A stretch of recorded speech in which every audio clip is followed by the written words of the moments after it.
Good morning, students. Our today's class is on linguistics and designed for the students of honors third year.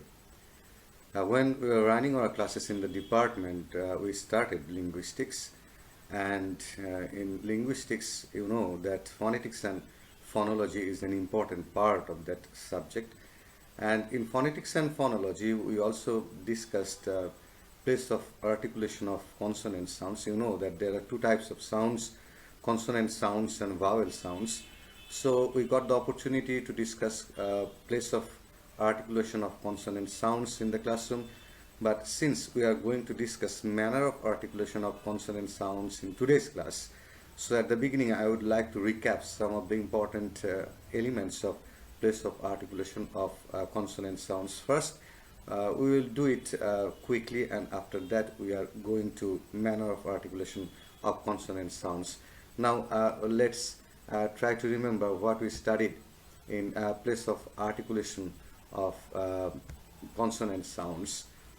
Now, in place of articulation of consonant sounds, so what basically we discussed that at first we gave a kind of definition that what is place of articulation of consonant sounds.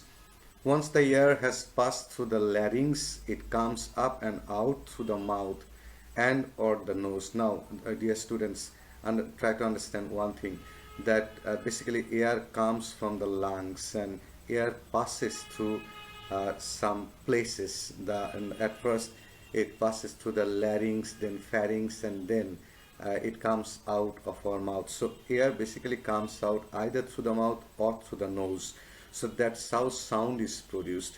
So place of articulation basically means the position or the place within your mouth where the sound originates.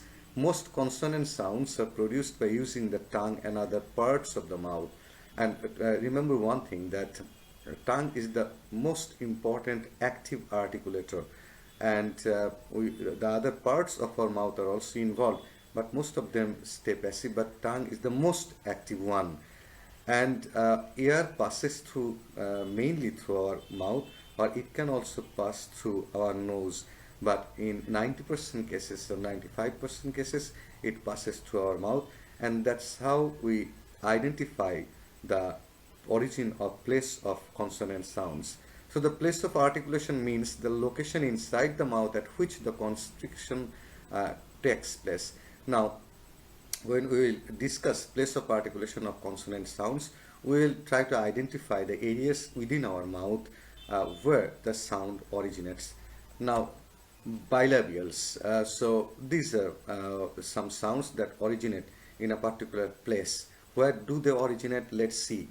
These sounds are formed using both by upper by and lower lips. Just remember that by and labia, these are Greek words, and by means both and labia means lips. So bilabial means where the two lips are involved. So when you produce sound using your two lips, then these sounds are called bilabial sounds. So bilabial sounds are basically produced with the friction of the two lips. The initial sounds in the words pat, bat, and mat are all bilabials. Now you have to also pronounce with me. Look at the sound that comes at the initial stage of the word pat, paw, paw, baw, maw. These are all bilabial sounds. Why they are bilabial? Because just see that I am using my two lips, the upper lip and the lower lip. Pat, pat, paw, paw, paw. So the two lips are involved. Bat, baw, baw, and mat. These are bilabial sounds. So this is very simple sounds that originate with the friction of two lips, and it basically originates here, over here. So sounds that originate over here, they are known as bilabial sounds, and in bilabial sounds the two lips are involved. They are represented by the symbols. Now we will use symbols. Now there are also vowel symbols, and there are symbols of vowel sounds, I must say, and there are also symbols of consonant sounds. Sometimes we will see that basically in consonant sounds that the alphabets they themselves have been used as symbols. So the alphabet P, we know that P is an alphabet, but you must notice one thing, that here we are not pronouncing P, we are saying paw, because the sound is not P. P is alphabet, but the sound is paw, which is voiceless, and bo and mo, they are voiced. So what does voiceless mean and what does voiced mean? Voiceless means if you just keep your thumb over here, and if you utter the sound, or if you pronounce the sound paw, paw, paw, you will not feel any vibration over here. Just keep your thumb over here and try to pronounce paw, paw, paw. You will not feel any kind of vibration. But when you pronounce baw, baw, maw, maw, you will feel that there is a kind of vibration over here. So when you will find a vibration, it is basically voiced sound, and when there is no vibration, this is voiceless. Remember that this is phonetics and phonology, so we will basically discuss with sounds, nothing else, and how the sounds originate, from where do the sounds originate, and these are the things which are important for phonetics and phonology. Now the W, this is the alphabet W. Now this W is pronounced in different ways, sometimes we, sometimes wa, sometimes we. So sound found at the beginning of we, wak, word as bilabial. So when we pronounce way, way, way, look what I am saying, way. So I am starting, the sound starts from here with the friction of the two lips, bilabial. That is why it is bilabial. Way, way. Now the way we people, we are not native speakers of English, the way we people pronounce words, this is obviously different from the way the native speakers speak. Now when you will see, or you will notice the native speakers pronouncing these words, you will see that they pronounce the way I am saying now. They say way, way, wak, wak. That is why the pronunciation varies from the native speakers and from second or foreign language speakers. Wak, wak. We simply say wak. We simply say wak. There is no connection between the two lips when we pronounce the word wak. But when the British people, they pronounce the word wak, then they say wak, wak. And that is why the pronunciation varies. And the world as a bilabial, world, world, world. We say world. We don't connect the two lips. We say simply world. But when they pronounce the word, they say world, world. So these are the bilabial sounds. So bilabial sounds originate over here in these two lips. And as I said, bi means both and labia means lips. So bilabial means when the two lips are involved in creating sound. Now labiodental, the next sound, the place of articulation. We are discussing the place of articulation of consonant sounds. These are the sounds formed with the upper teeth and the lower lip. Try to understand, where does the sound originate? Upper teeth and lower lip. This is the lower lip. So there will be a connection between this lower lip and upper teeth. So the initial sounds of the words fat, fat, vat, and vat, and the final sounds in the words save, save, are labiodentals. As I said earlier, labia means the lip and dental means, the teeth. Now labiodental sounds, where are they produced? Where do they originate? They originate when there is a friction between the lower lip and upper teeth. Let's again try. Fa, fa, fa, va, va. So fat, the initial sound at the beginning of the word fat, fat, and then vat.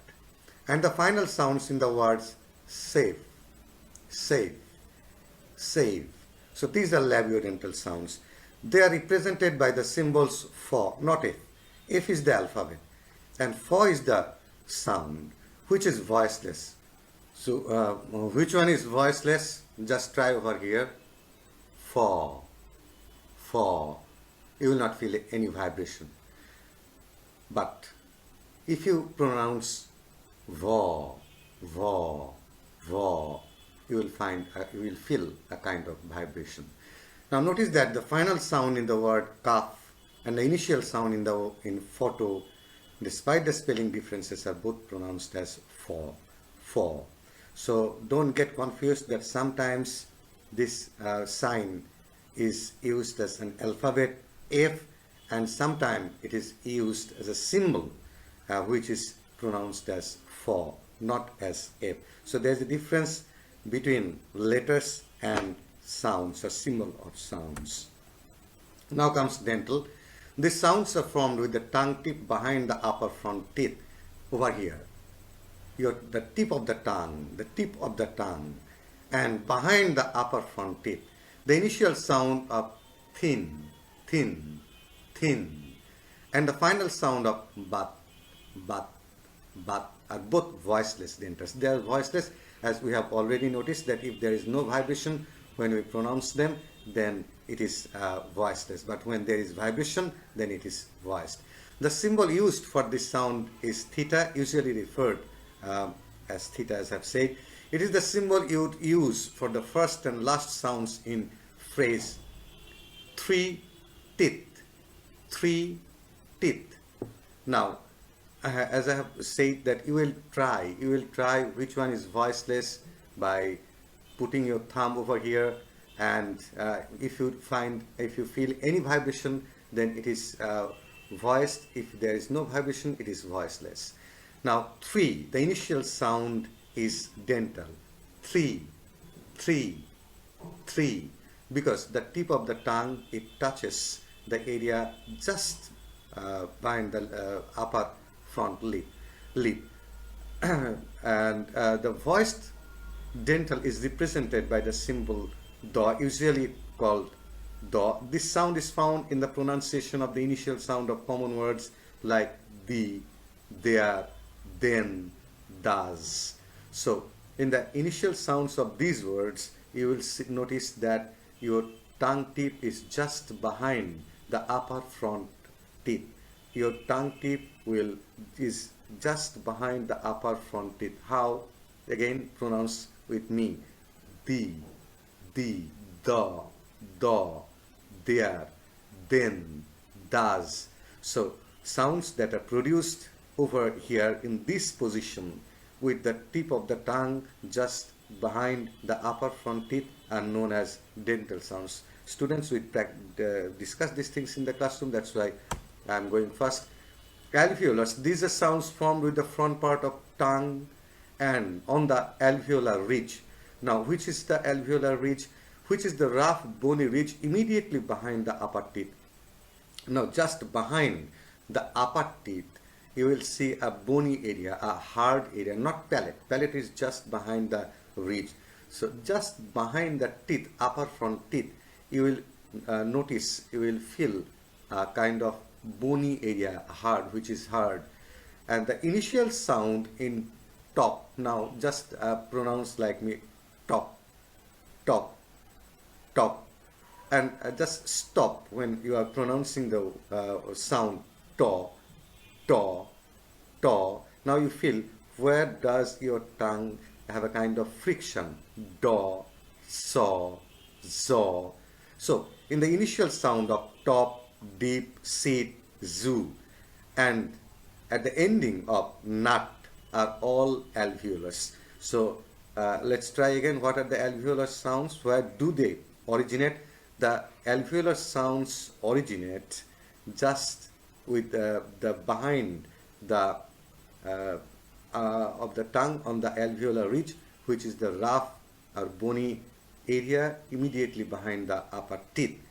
And the sounds are to, do, so, zo, no. Of these, to and so are voiceless, whereas do, zo, and no are voiced. So lastly, I would like to say that the front part of the tongue, and it will have a kind of friction on the alveolar ridge. The ridge is just the rough and bony area immediately behind the upper teeth. Let's go to palatals. Now, if you feel back behind the alveolar ridge, just behind the alveolar ridge, you should find a hard part in the roof of your mouth. Palate is basically the roof of your mouth. Sounds produced with the tongue and the palate are called palatals or alveopalatals, you can also say. Examples of palatals are the initial sounds in the words shout, shout, shaw, shaw, shaw, talobbosha, the sound of talobbosha, shaw, and child, chaw, chaw. So you realize, you feel that it's just the roof of the mouth which is where the sound originates. Now, which are voiceless? Both of these sounds are voiceless. The shaw sound is represented by, you can notice the symbol, you can notice the sign, how shaw sound is represented, and the chaw sound is represented as you notice over here, chaw. You can see that after T there is a long type of sign. So the word shoe brush begins and ends with the voiceless palatal sound, both having shaw, shoe brush, shoe brush. And the word church begins and ends with the other voiceless palatal sound, chaw, church. So starting with chaw and ending with chaw, church, church. Now the voiced palatal is jaw, jaw, which is the initial sound in the word like joke and gem. Don't say there is a difference between jaw and zaw, jaw and zaw. You will pronounce zoo, zoo, zoo, and you will pronounce joke, joke, joke. So zaw and jaw. Now over here we will pronounce joke, gem. The word judge and the name George both begin and end with the sound jaw, despite the obvious differences in spelling. So you understand that what is the palate and what are the palatal sounds. Whereas even further back in the roof of your mouth, beyond the hard palate, you will find a soft area just behind the roof of your mouth. You will find a soft area which is called soft palate or the velum. Sounds produced with the back of the tongue against the velum are called velars. So the back of the tongue and the velum will be in action. So some sounds are produced over there.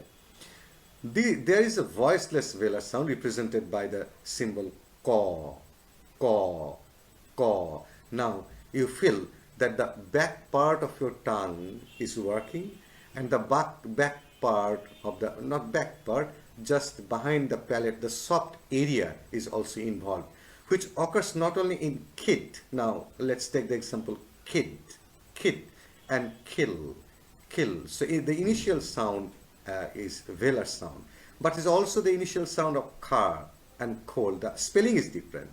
In the first two cases we see kid and kill. It starts with K, but the initial sound in car and cold, they start with C, but the sound is ko. The sound is ko. Try to understand. The spelling is CAR and the spelling is KILL. There is difference in the spelling, but there is no difference in sound. So spelling may vary, but the spelling does not always mean that the sound has to be same. Despite the variety in spelling, this ko sound is both the initial and final sound in the words cook, kick, and coke. The voiced velar sound here at the beginning of words like go, gun, and give is represented by go. This is also the final sound in words like bag, mug, plague. The velum can be lowered to allow air to flow through the nasal cavity and thereby produce another voiced velar represented by the sound umo. So the umo sound is at the end of sing. This sound is sometimes also represented in a different way and with a different name, but we have included it here in the velar sound. Sing, the last sound of the word sing. Now let's go to the next sound, glottals. There is one sound that is produced without the active use of tongue and other parts of the mouth. It is the sound haw, which occurs at the beginning of the have. Don't say age. I am telling you one thing repeatedly, that the alphabet and the symbol or sign is different. Sometimes in case of, not sometimes, in most times in case of consonant sounds, the alphabets themselves have been used as symbol. This problem doesn't occur in vowel sounds because the symbols are quite different from the alphabet. But in case of consonant sounds, the alphabets themselves have been used in most cases as symbols. So there the problem arises. Now this is a haw sound at the beginning of have and house. And for most speakers, the first sound is who and whose. This sound is usually described as a voiceless glottal. The glottis is the space between the vocal folds in the larynx. When the glottis is open, as in the production of other voiceless sounds, and there is no manipulation of the air passing out of the mouth, the sound produced is that represented by a haw, as I have already said. Now, where is glottis? Now, here just you will behind the tonsil, the area is known as pharynx. Just below the pharynx is larynx. So this sound originates in larynx. Now that is why the area is, as I have said, the area has been known as glottal cavity, or this part of your throat. Just behind the pharynx there is larynx, and the voice originates and the sound originates there. Just pronounce with me, haw, haw.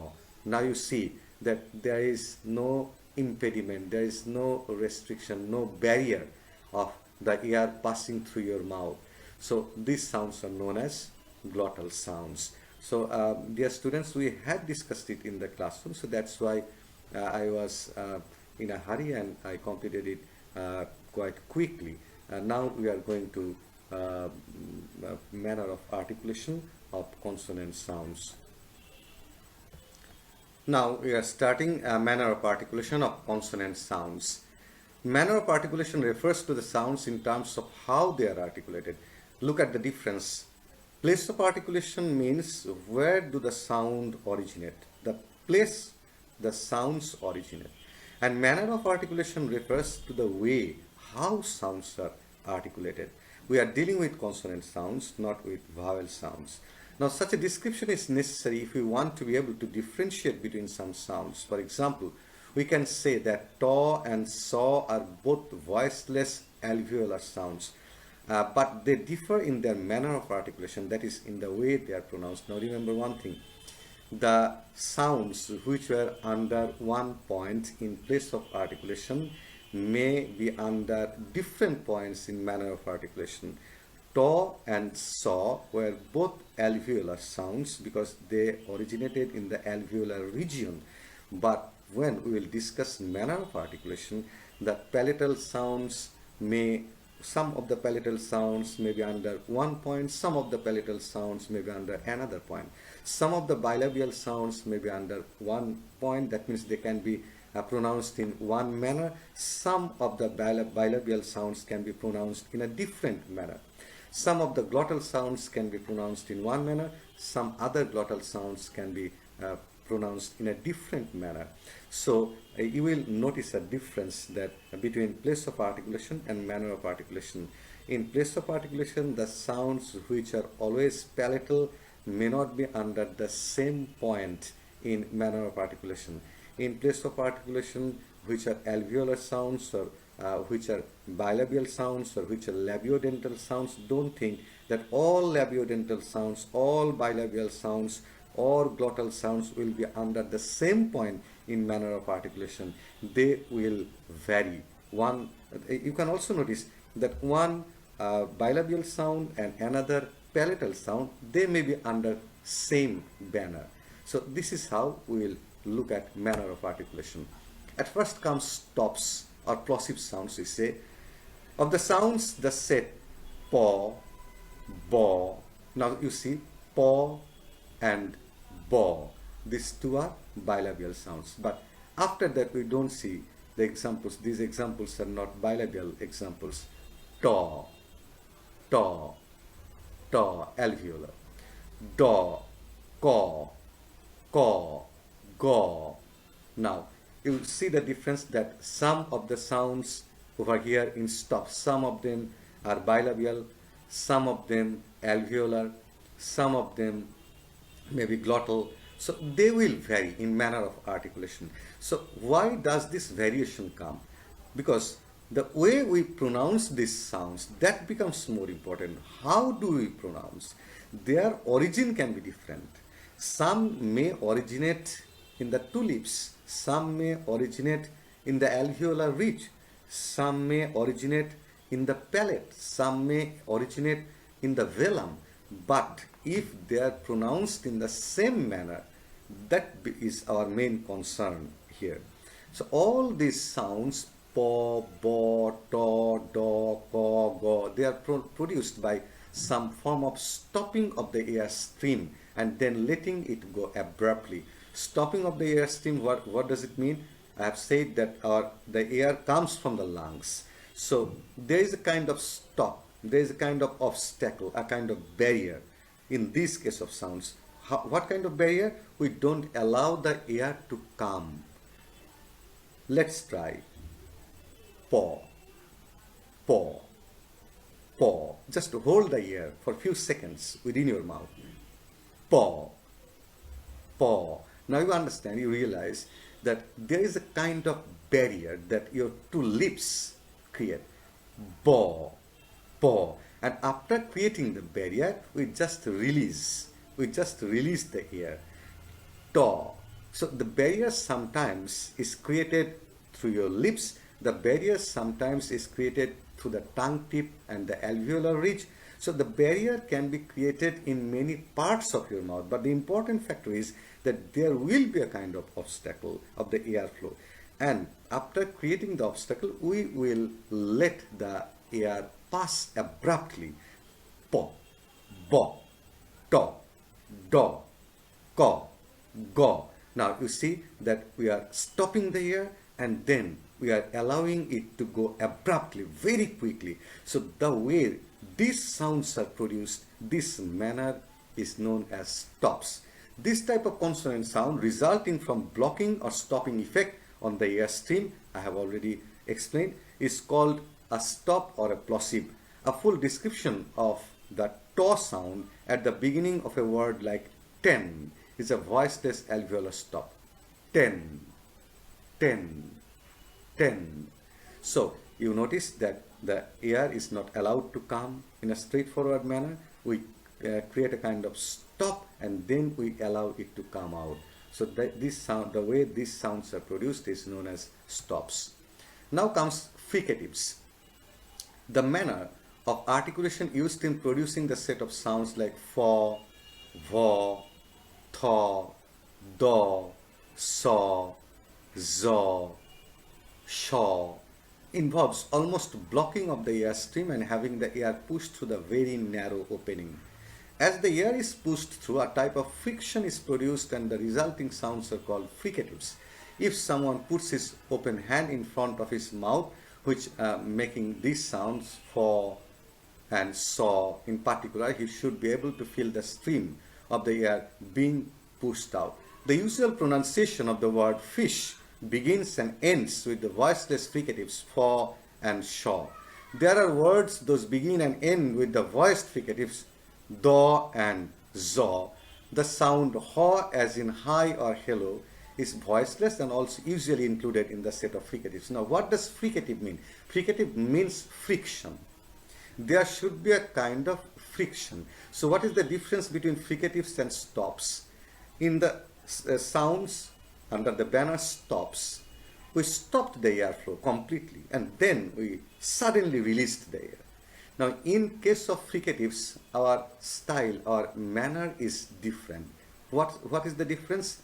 The air stream we have, it comes from the lungs, as I said, and blocking the air stream, we are blocking the air stream and having the air pushed through the very narrow opening, and we are creating a kind of barrier here, and we are allowing the air to push through narrow openings. So we create a narrow space in our mouth try with me. Paw, paw, paw, paw, paw. The air doesn't get sufficient space to come out, and that's why there is a kind of friction in our mouth. Thaw, daw, saw, zaw, shaw. So there is a kind of friction. And why do the friction arise? Because we are not allowing the air to come abruptly, to come quickly. That's why the friction starts in our mouth. So the way these sounds are produced, they are known as fricatives. Remember, fricatives are sounds. They are produced in the manner when we are blocking the air stream and having the air pushed through narrow opening. We are not fully opening our mouth. We are creating a narrow opening and allowing the air to come through that narrow opening of our mouth. In this way, the sounds which are created, they are known as fricatives. Now let's go to the next slide. Affricates. If you combine a brief stopping of the airstream with an obstructed release, which causes some friction, you will be able to produce sounds like chaw and jaw. Now, what is the difference between affricates and fricatives? You know, in case of fricatives, what we say, there was a kind of stop, there was a kind of obstacle, and then we formed a narrow opening in our mouth, and we allowed air to come through that narrow opening. But here, what we are doing, that we have obstructed the release of air, and then we are releasing it through that obstacle. So in affricates, what we see, what are the differences now then between stops, fricatives and affricates? Again, because these three ways of pronouncing sound, they create a kind of confusion. In case of stops, we fully stop the airflow and release the air abruptly.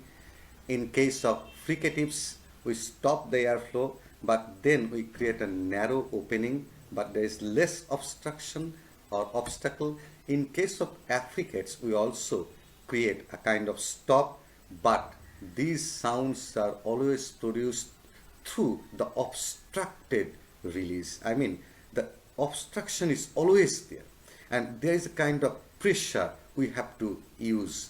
Again, let's try chaw, chaw, chaw. You notice the difference between paw, paw, taw, and chaw, because in case of paw, taw, you release the air, but in case of chaw and jaw, you have to release the air facing a kind of obstacle. So these sounds are known as affricates. The way these sounds are produced are known as affricates. And in the first of these, there is a voiceless affricate, chaw, chaw. You have already understood what is voiceless. And in the sound, a voiced affricate, jaw, jaw.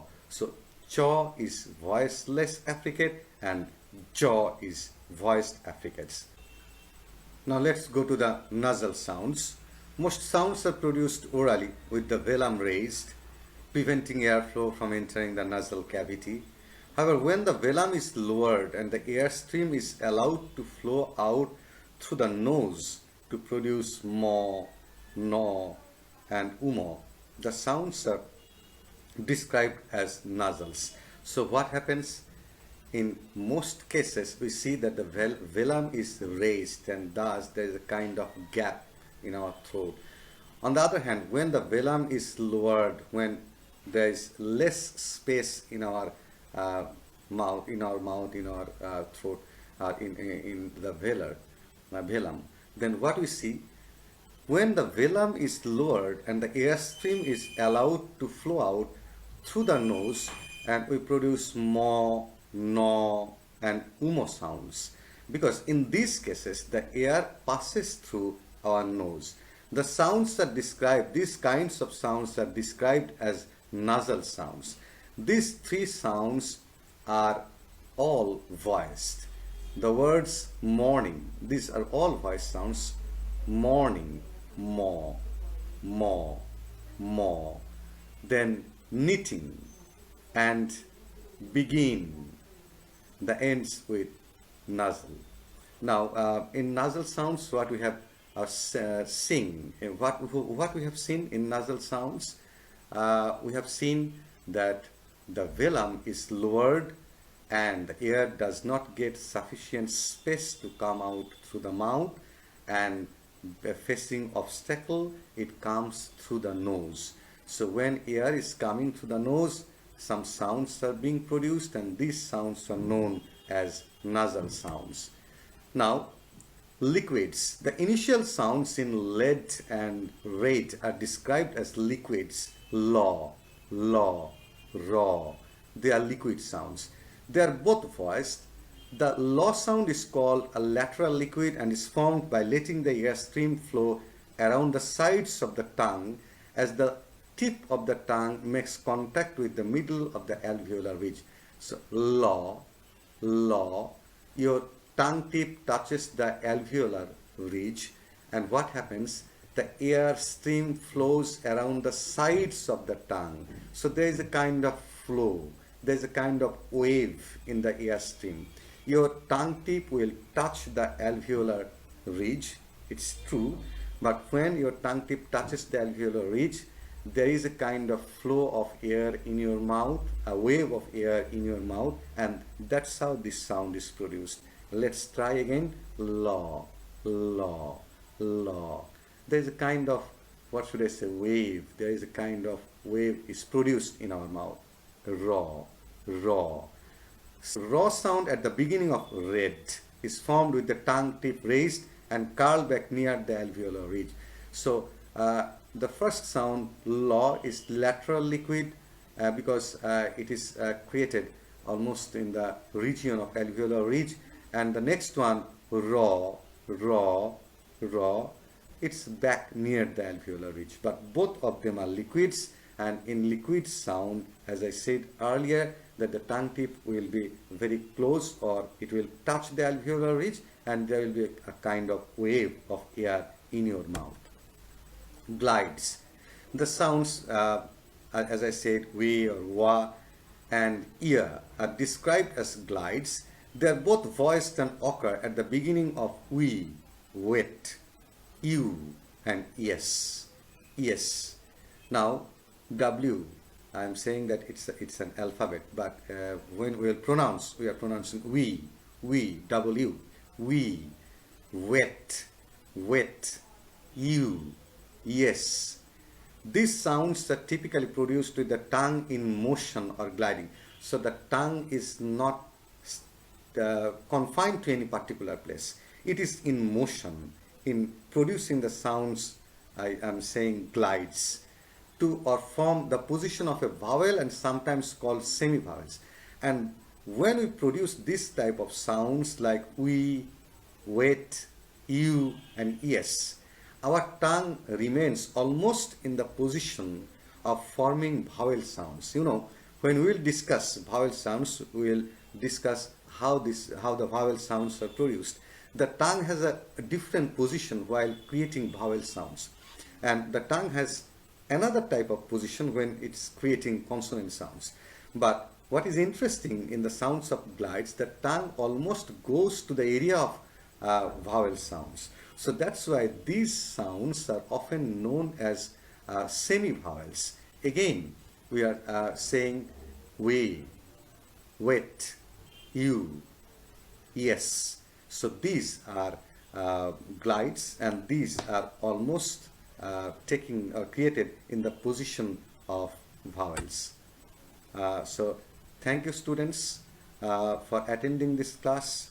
I know that it's a difficult subject, and we will try our limit best to cooperate you, and I will upload notes of linguistics as soon as possible so that you can download it from our Facebook page and take preparation at home.